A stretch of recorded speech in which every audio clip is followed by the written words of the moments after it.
اپنی جماعت کی فکر نہیں کی، ہمارا نوجوان جو ہے وہ ضائع ہو گیا ہے۔ آج لوگ کہتے ہیں جی دجال آ رہا ہے، بچ جائیں، اور میں نے کہا دجال جو ہے وہ نوجوان لڑکا اور نوجوان لڑکی کے بستر تک داخل ہو چکا ہے۔ نوجوانوں کو تیار ہونا ضروری ہے۔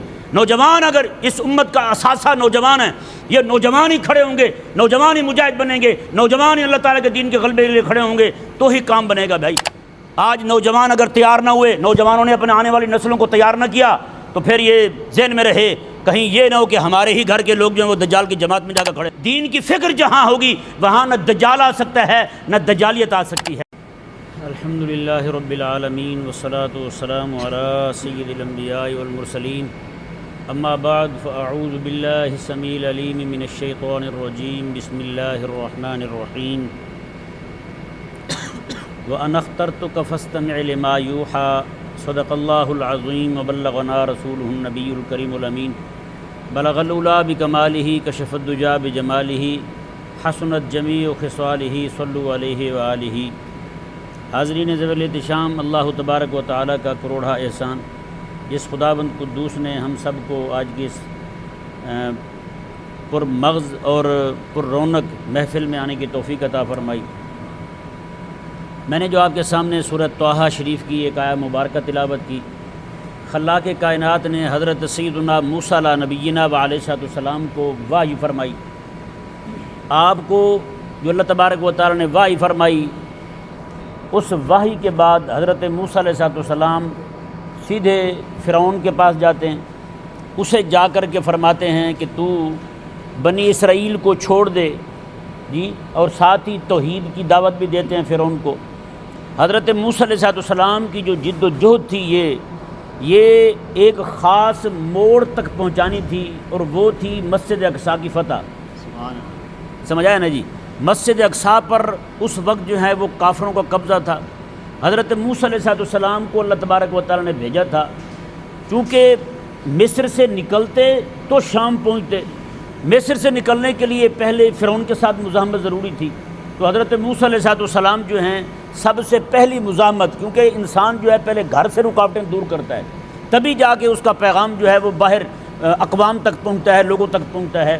حضرت سیدنا موسیٰ علیہ نبینا علیہ السلام جو ہیں، آپ سب سے پہلے اس رکاوٹ کو دور کرنے کے لیے، اپنے ساتھ جماعت تیار کرنے کے لیے، آپ جب تک فرعون کے ساتھ مزاحمت نہ ہوتی جماعت تیار ہی نہ ہو سکتی، وہاں آپ جماعت تیار کر رہے ہیں، فرعون کے ساتھ مزاحمت بھی چل رہی ہے۔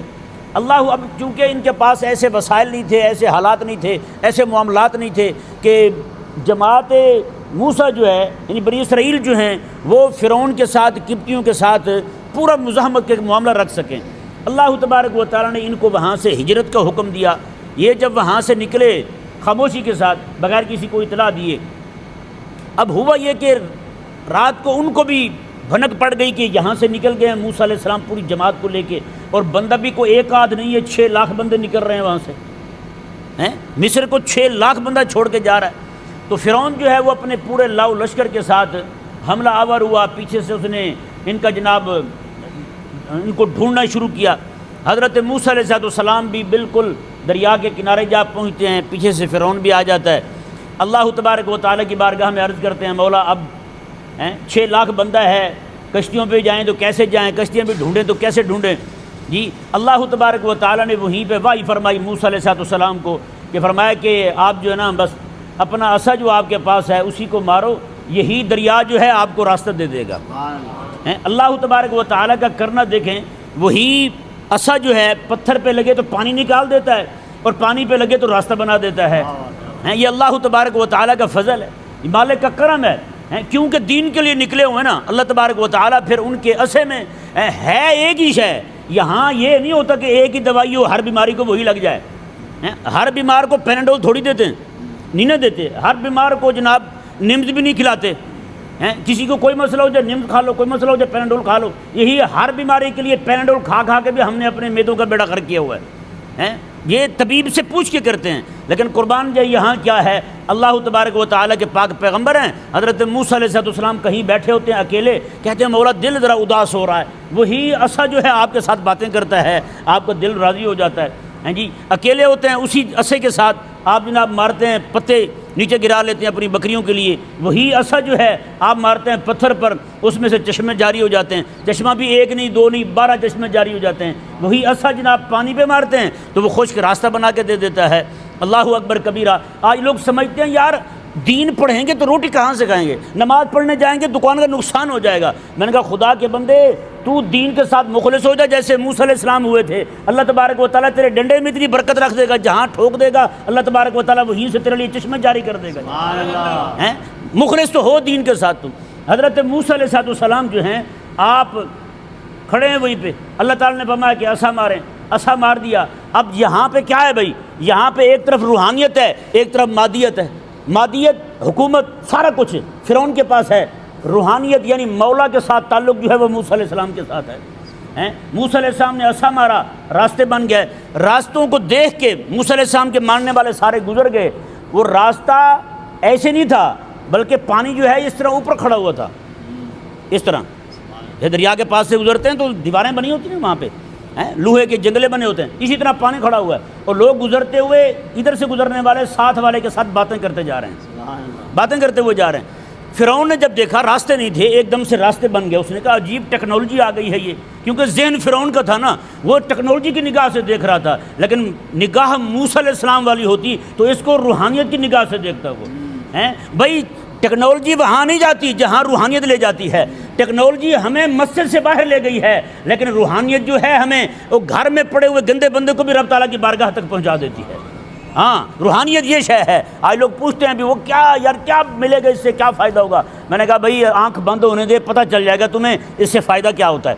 حضرت موسیٰ علیہ السلام جو ہیں آپ پورے لشکر کے ساتھ وہاں کھڑے ہیں، سارے وہاں سے گزر گئے۔ فرعون نے دیکھا، اس نے کہا جب یہ گزر گئے ہیں جن کے پاس کچھ ہے نہیں، ہم بھی گزر جائیں گے۔ لیکن اللہ اکبر کبیرہ، موسیٰ علیہ السلام گزر گئے، پوری جماعت گزر گئی، 6 لاکھ بندہ گزر گیا۔ فرعون اور اس کی جماعت ساری جب بیچ دریا کے پہنچے، اللہ تعالیٰ نے فرمایا چل بھائی اس کو بہا دے یہیں پہ۔ سارے ڈوب گئے، فرعون بھی اور فرعونی بھی سارے ڈوب گئے۔ اب ذرا اندازہ لگائیں یار، 6 لاکھ بندہ موسیٰ علیہ السلام کے پیچھے کھڑا ہے، اسی پانی سے گزر رہا ہے، اور باقی لاکھوں بندہ جو ہے فرعون کے پیچھے کھڑا ہوا ہے وہ ڈوب رہے ہیں۔ اس سے ثابت ہوا راستے نہ بچاتے ہیں نہ کہیں منزل تک پہنچاتے ہیں، بلکہ ہمیشہ امیر اور رہنما جو ہے وہی لوگوں کو ڈبوتا بھی ہے، وہی لوگوں کو پار بھی لگاتا ہے۔ جو موسیٰ کے پیچھے کھڑے تھے، موسیٰ علیہ السلام کے پیچھے کھڑے تھے، وہ جناب پار گزر گئے، اور جو فرعون کے پیچھے کھڑے ہوئے تھے وہ سارے غرق ہو گئے۔ جی آج بھی اگر کوئی بندہ چاہتا ہے نا کہ میں جناب پل صراط سے آسانی کے ساتھ گزر جاؤں، تو اسے چاہیے کہ آج بھی جو لوگ اس کے رہنما ہیں، یعنی علماء کی صورت میں جو موسیٰ علیہ السلام کے بھی خلیفہ ہیں، امام الانبیاء علیہ السلام کے بھی نائب ہیں، ان کے پیچھے کھڑے ہو جائیں، اللہ تبارک و تعالیٰ ان کو اس دنیا سے بھی خیر و عافیت کے ساتھ گزار دے گا اور پل صراط سے بھی ان کو گزار دے گا۔ وگرنہ اگر آج ہمارے لوگ دیکھیں کلمہ رسول اللہ کا پڑھتے ہیں اور پیروی فرعون کی کرتے ہیں، پیروی کس کی کرتے ہیں؟ فرعون کی کرتے ہیں۔ بھئی ہر چیز کو بندہ جو ہے وہ آخرت کی نگاہ سے دیکھے۔ بندہ مومن وہ ہوتا ہے کہ میرا اس میں آخرت میں کیا فائدہ ہے، لیکن فرعونی ذہن کیا ہے؟ فرعونی ذہن ہمیشہ یہی سوچتا ہے دنیا کا فائدہ کیا ہے۔ ایک بندہ میرے پاس آیا کہنے لگا جی ایک بندہ مجھ سے پیسے لے رہا ہے ادھار، تو 20-25 لاکھ روپیہ، تو میں اس کو کیا کروں پھر؟ میں نے کہا دے دو۔ کہتا پھر میں کیا لوں گا اس سے؟ میں نے کہا جو دو گے وہی لوگے۔ کہتا پھر مجھے کیا فائدہ؟ یعنی اس کا مقصد تھا کچھ نہ کچھ مجھے بھی واپس آئے۔ اب ذرا اندازہ لگا، میں نے کہا یار آپ کو اجر ملے گا، اللہ تعالیٰ ثواب عطا فرمائے گا، آپ کی آخرت اچھی ہو جائے گی، مومن کے ساتھ تعاون وتعاونوا علی البر والتقویٰ۔ میں نے کہا بہت بڑی فضیلت ہے اس کی۔ وہ کہتا نہیں میں صرف دنیا دیکھتا ہوں بس۔ میں نے کہا پھر پوچھے نہیں کیوں آئے تھے آپ؟ یعنی آپ میرے ذریعے سے آپ حلال کروانا چاہتے تھے اپنے حرام کو؟ یہ حساب ہے لوگوں کا؟ بھائی نہیں، بندہ مومن جو ہوتا ہے اس کا عقیدہ اور نظریہ آخرت پر ہوتا ہے، ہر شے اس کی آخرت کا فائدہ دیکھتا ہے۔ یار اس میں میرا آخرت کا نقصان تو نہیں ہے، اس میں میرا آخرت کا کیا فائدہ ہوگا؟ جس چیز میں آخرت کا فائدہ دیکھتا ہے مومن اسی طرف اپنا پاؤں بڑھاتا ہے۔ پیارے اور محترم بھائیوں، حضرت سیدنا موسیٰ علیہ السلام جو ہیں آپ وہاں سے گزر کے جاتے ہیں، اللہ تبارک و تعالیٰ کی طرف سے حکم ہوتا ہے آپ ملک شام، چونکہ فلسطین اور شام جو آج الگ الگ بنے ہوئے ہیں، یہ ملک مسجد اقصیٰ شریف جو ہے یہ بھی ملک شام میں تھی، یہ سارے کا سارا شام کہلاتا تھا۔ اب آ کے اردن الگ ہو گیا، فلسطین الگ ہو گیا، یہ سارے علاقے مختلف ہو گئے، لیکن ایسا نہیں ہے، یہ سارے کا سارا شام تھا۔ آج بھی حقیقت میں یہ شام ہی ہے، سمجھا ہے نا؟ جب امام مہدی آئیں گے تب امام مہدی یہی کہیں گے ہم شام کو فتح کرنے جا رہے ہیں۔ سمجھا ہے نا؟ حضرت موسیٰ علیہ السلام بھی شام کو فتح کرنے آ رہے تھے اور ادھر ہی رہے تھے، مسجد اقصیٰ کی طرف آ رہے تھے۔ اللہ اکبر کبیرہ۔ حضرت موسیٰ علیہ السلام جب وادی تیہ میں پہنچے، لوگ جو بوڑھے تھے نا ان کی طرف سے تھوڑی اڑپھڑ ہوئی۔ اللہ تبارک و تعالیٰ نے 30 سال پورے ان کو اسی وادی میں رکھا۔ بوڑھے جا نہیں رہے تھے، بوڑھے آگے سفر نہیں کر رہے تھے، بوڑھے جہاد پر تیار نہیں ہو رہے تھے، وہیں سارے بوڑھے فوت ہو گئے، صرف جوان بچے۔ کون بچے؟ جوان بچے۔ اور ان جوانوں کے امیر جو تھے وہ حضرت یوشع علیہ السلام تھے، اور وہ حضرت موسیٰ علیہ السلام کے شاگرد تھے۔ موسیٰ علیہ السلام کے شاگرد تھے۔ قرآن نے جو پورا لمبا قصہ بیان کیا ہے، اسی قصے میں جو موسیٰ علیہ السلام خضر علیہ السلام کو تلاشنے جا رہے تھے تو ساتھ جو نوجوان تھا جس کو فتح کہا ہے قرآن میں، وہ حضرت یوشع تھے، وہ حضرت یوشع تھے، حضرت موسیٰ علیہ السلام کے ساتھ جا رہے تھے۔ اب ذرا اندازہ لگائیں، حضرت موسیٰ علیہ السلام کی وہی وفات ہو جاتی ہے اسی وادی میں، بوڑھے جو ہوتے ہیں سارے وہ روانہ ہو جاتے ہیں، پیچھے جوان بچتے ہیں، وہ جوانوں کا جو طبقہ ہوتا ہے، پوری جماعت ہوتی ہے، ان کو لے کے حضرت یوشع جاتے ہیں، مسجد اقصیٰ کو فتح کرتے ہیں، مسجد اقصیٰ کو فتح کرتے ہیں۔ یہ دیکھیں جی، یہ جماعت تیار کی ہے حضرت موسیٰ نے، بوڑھے روانہ ہو گئے، جوانوں کی جماعت وہ تیار ہو رہی، یہ رب نے جو وہی فرمائی تھی میں کہ جا موسیٰ۔ اس سے ثابت کیا ہوا؟ ان کے کام کی انتہا کہاں ہو رہی ہے؟ مسجد اقصیٰ کی فتح پہ ہو رہی ہے بھائی، مسجد اقصیٰ کی فتح پہ ہو رہی ہے۔ حضرت موسیٰ علیہ السلام نے جو جوانوں کی جماعت تیار کی تھی، ان کا امیر حضرت یوشع علیہ السلام کو بنایا گیا اللہ تعالیٰ کی طرف سے، موسیٰ علیہ السلام کی طرف سے، وہ جاتے ہیں جا کے فتح کرتے ہیں۔ اب ذرا اندازہ لگائیں، میرے آقا علیہ السلام پر بھی وحی آ رہی ہے رب تبارک و تعالیٰ کی طرف سے، حضور رب تعالیٰ کی وحی لے کے جاتے ہیں اور روانہ کرتے ہیں۔ جیسے موسیٰ علیہ السلام مصر سے روانہ ہوئے تھے، شام کے قریب، شام وادی تیہ میں پہنچ جائے تھے، مسجد اقصیٰ نہیں پہنچے تھے، راستے میں ہی موسیٰ علیہ السلام کا وصال شریف ہو جاتا ہے۔ ادھر میرے آقا علیہ السلام نے بھی جماعت تیار کی، حضور بھی شام کو فتح کرنے کے لیے آقا علیہ السلام تشریف لائے تھے تبوک تک۔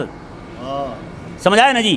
تبوک کہاں پہ ہے؟ یہ شام کی سرحد ہے بھائی۔ آج بھی کوئی بندہ جا کے پوچھے ان سے کہ تبوک کہاں پڑتا ہے، دیکھا ہوگا بعض احباب نے، شام کے قریب پڑتا ہے یہ تبوک۔ وہاں میرے آقا علیہ السلام خود اپنے صحابہ کی جماعت کو لے کر کے گئے، وہاں سے پھر حضور واپس آ جاتے ہیں۔ اللہ تعالیٰ کی مرضی یہ تھی، کیونکہ اللہ تبارک و تعالیٰ یہی چاہتا تھا، جیسے موسیٰ علیہ السلام کے دنیا سے جانے کے بعد ان کے شاگردوں نے مسجد اقصیٰ کو فتح کیا تھا، اسی طرح میرے حبیب علیہ السلام بھی جو کام ان کے ذمہ تھا وہ کر لیں، پھر اگلا کام مسجد اقصیٰ کی فتح والا جیسے موسیٰ علیہ السلام کے شاگردوں نے کیا ہے، اسی طرح میرے حبیب کے شاگرد وہ کام انجام دیں۔ پھر اللہ نے کرم کیا، حضرت عمر رضی اللہ تعالیٰ جاتے ہیں، وہ ملک جناب فتح ہو جاتا ہے۔ پھر اللہ تبارک و تعالیٰ پھر جناب اتنے عرصے تک اسلام غالب رہا، مسجد اقصیٰ اہل اسلام کے پاس رہی۔ پھر جا کے جب ان کا قبضہ ہوتا ہے نصرانیوں کا، پھر نصرانی قابض ہوتے ہیں مسجد اقصیٰ پر، پھر شیخ عبد القادر جیلانی رضی اللہ تعالیٰ عنہ جو ہیں وہ اٹھتے ہیں، پھر وہ نہیں جاتے، وہ بھی کام کر کے پوری جماعت تیار کر کے دنیا سے رخصت ہو جاتے ہیں، پھر ان کی جماعت کے ان کے شاگرد جو ہیں وہ جاتے ہیں جا کے مسجد اقصیٰ کو فتح کرتے ہیں۔ آج پھر ضرورت ہے امت کو کہ ایسا بندہ کھڑا ہو جس کے پھر تلامذہ اٹھیں، تو وہی سنت جو موسیٰ علیہ السلام سے رب تبارک و تعالیٰ کی چلتی آ رہی ہے۔ موسیٰ علیہ السلام آئے، مسجد اقصیٰ کو فتح کرنے کے لیے روانہ ہوئے، شام کے راستے میں ان کا وصال ہو جاتا ہے، اور پھر ان کے شاگرد جو ہیں مسجد اقصیٰ کو فتح کرتے ہیں۔ میرے آقا علیہ السلام تشریف لاتے ہیں، تبوک تک آ کے واپس جاتے ہیں، پھر آپ کے شاگرد اور تلامذہ حضرت عمر رضی اللہ تعالیٰ عنہ کے ساتھ جاتے ہیں، جا کے پورے شام کو فتح کرتے ہیں۔ پھر شیخ عبد القادر جیلانی نے وہی کیا۔ اللہ اکبر، آج ضرورت ہے اس امر کی کہ امت میں سے پھر کوئی ایسا وحی پڑھانے والا بندہ کھڑا ہو، وحی پڑھانے والا، قرآن کا فہم اور شعور رکھنے والا بندہ کھڑا ہو، تو پھر جا کر کے مسجد اقصیٰ جو ہے وہ ہمارے اللہ تبارک و تعالی ہمیں عطا فرما دے۔ پیارے اور محترم بھائیو، اس کے لیے ضروری جو بات ہے وہ یہ ہے کہ نوجوان طبقہ، حضرت موسیٰ علیہ السلام کی جو جماعت تھی سارے جوان گئے تھے، بوڑھا ایک بھی نہیں تھا، بوڑھے سب روانہ ہو گئے، سارے جوان گئے تھے۔ یہ نہیں کہ میں نعوذ باللہ بوڑھوں کے لیے کوئی ایسی بات کر رہا ہوں، یہ تو رسول اللہ علیہ السلام کے غلام ہیں، میں جوانوں کی بات کر رہا ہوں۔ یہ بوڑھے بھی بیٹھے ہیں تو وہ بھی اپنے جوان بیٹوں کو تیار کریں۔ امام مہدی رضی اللہ تعالیٰ عنہ کی آمد قریب ہے بھائی، کہیں یہ نہ ہو کہ امام مہدی آئیں اور ہم دجال کے لشکر میں کھڑے ہیں۔ آج جو ہماری ذہنیت بنا دی گئی ہے، ہمیں امام مہدی، محبت امام مہدی کے ساتھ ہے، لیکن کام ہمیں سارے دجال والے پسند ہیں۔ موبائل ہاتھ میں ہے نا ٹچ والا، تو رات دن ہم کیا دیکھتے ہیں بتائیں؟ جو کچھ ہم دیکھ رہے ہیں یہ دیکھنا ہمیں امام مہدی کے ساتھ کھڑا کرے گا یا دجال کے ساتھ لے جائے گا؟ دجال کے ساتھ لے آج لوگ کہتے ہیں جی دجال آ رہا ہے، بچ جائیں بچ جائیں، اور میں نے کہا دجال جو ہے وہ نوجوان لڑکا اور نوجوان لڑکی کے بستر تک داخل ہو چکا ہے، دجالیت اندر آ گئی نا بھائی، ہیں موبائل کھول کے اندر پڑے ہوئے ہیں، سارا کچھ دیکھ رہے ہیں۔ آج ہمارے نوجوان ایلومیناٹی کے پیچھے پڑ گئے ہیں، ہر چیز جو بھی فتنہ ان کی طرف سے آ رہا ہے، کفر کا آ رہا ہے، شیطان کو نعوذ باللہ خدا بنا کے پیش کیا جا رہا ہے اس امت میں۔ بتائیں پیارے بھائیو، جوانوں کو تیار ہونا ضروری ہے۔ نوجوان اگر اس امت کا اثاثہ نوجوان ہے، یہ نوجوان ہی کھڑے ہوں گے، نوجوان ہی مجاہد بنیں گے، نوجوان ہی اللہ تعالیٰ کے دین کے غلبے کے لیے کھڑے ہوں گے، تو ہی کام بنے گا بھائی۔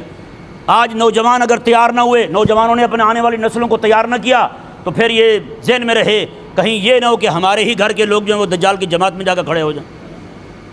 اللہ تبارک و تعالی ہم سب کو صحیح طور پر سمجھنے کی توفیق عطا فرمائے۔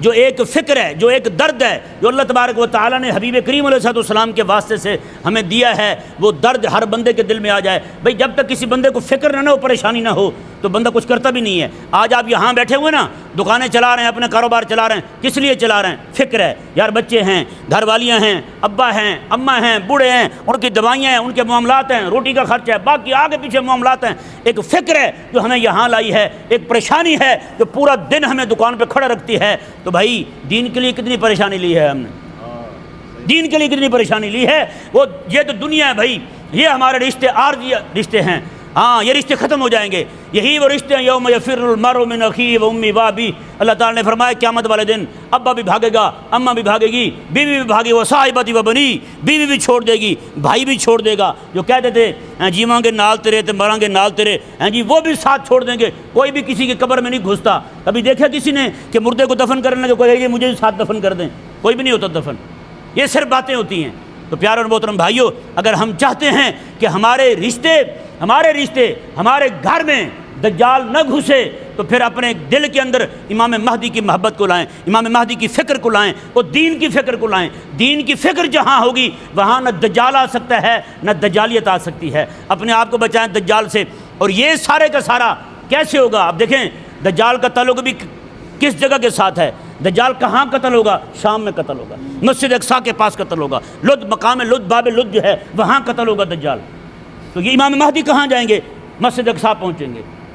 تو یہ جنگ جو ہے ایسے نہیں ہے بھائی، وہی موسیٰ علیہ السلام والی جنگ کا تسلسل ہے۔ موسیٰ علیہ السلام جا رہے ہیں، میرے حبیب جا رہے ہیں، صلاح الدین ایوبی جا رہے ہیں، آج بھی سارا معاملہ وہی چل رہا ہے، وہی معاملہ چل رہا ہے۔ دجال ایک طرف دجال کھڑا ہے، اس وقت ایک طرف موسیٰ علیہ السلام تھے، دوسری طرف دجال تھا، پھر حضرت عمر رضی اللہ عنہ تھے، دوسری طرف دجال تھا۔ انہوں نے دجال کو شکست دی ہے، لیکن آج پوری امت اتنی لاکھوں نہیں کروڑوں کی تعداد میں ہو کے، 2 ارب سے زائد لوگ ہو کے دجال سے مات کھائے بیٹھے ہیں، دجال سے مار کھائے بیٹھے ہیں، پٹ رہے ہیں دجال سے بڑے برے طریقے کے ساتھ۔ اس کی وجہ یہی ہوئی ہے کہ ہم نے اپنا اثاثہ، اپنا نوجوان طبقہ جو ہے اپنی جماعت کی فکر نہیں کی، ہمارا نوجوان جو ہے وہ ضائع ہو گیا ہے۔ سچی بات ہے، آج کے نوجوان کو دیکھیں، وہ کرکٹ کے پیچھے ہے، وہ جناب ہرنوں کے پیچھے ہے، پتہ نہیں کن کن کاموں میں مبتلا ہو چکا ہے، اس کو سارے جہان کی ٹینشن ہے۔ آج ہارٹ اٹیک سے مر رہے ہیں۔ آپ نے کسی کو ایسے بندے کو بھی دیکھا ہے جس کو دین کے درد کی وجہ سے ہارٹ اٹیک آیا ہو؟ بتائیں، لوگوں شوگر تیز ہو گئی، کیا ہوا ہے؟ فلانا کام میں نقصان ہو گیا، بی پی بڑھ گیا، کیا ہوا ہے؟ فلانا کام میں نقصان ہو گیا۔ اور بھائی کسی کا بی پی اس لیے بھی بڑھا ہے، اس لیے بھی اس کا بی پی لو ہوا ہے کہ جناب دین میں نقصان ہو گیا تھا، اس کے گھر میں جناب شیطانیت گھس آئی تھی، اس کے گھر میں بے پردگی ہو گئی تھی، اس لیے بھی کسی کا بی پی لو ہوا ہے، اس لیے اس کے لیے بھی کسی کی شوگر ہائی ہوئی ہے؟ بالکل نہیں۔ مطلب یہ ہے جب تک فکر لائق نہیں ہوگی بھائی کوئی کام نہیں ہو سکتا۔ روٹی کی فکر لگی ہے، کام پہ پورا دن کھڑے، تین نوکریاں کر رہے ہیں لوگ، لیکن دین کی فکر ہی نہیں لگی، دین کے لیے ایک لمحہ نہیں نکلا ہمارے پاس۔ اور بھائی ہم نماز نہیں پڑھ سکتے، نماز پڑھنے کا ہمارے پاس وقت نہیں ہے۔ اس لیے نوجوانوں، چونکہ جماعت زیادہ نوجوانوں کی بیٹھی ہے، اس لیے میں آپ سے ہی گزارش کر رہا ہوں، مہربانی کریں اپنے آپ کو بھی تیار کریں۔ آپ ایک لمحے کے لیے بھی دجال کی جماعت میں کھڑے نہ ہوں، کیونکہ یہ دجال کی جماعت میں کھڑے ہونا امام مہدی کی جماعت کے ساتھ بے وفائی ہے، اور یہ وہ بے وفائی ہے، ایک لمحے کی بے وفائی بڑے عرصے تک سزا بھگتوائے گی بندے کو۔ ہاں، اللہ تبارک و تعالی ہم سب کو سمجھنے کی توفیق عطا فرمائے، غیرت ملی ایمانی مذہبی دینی عطا فرمائے۔ وما علیہ الا البلاغ۔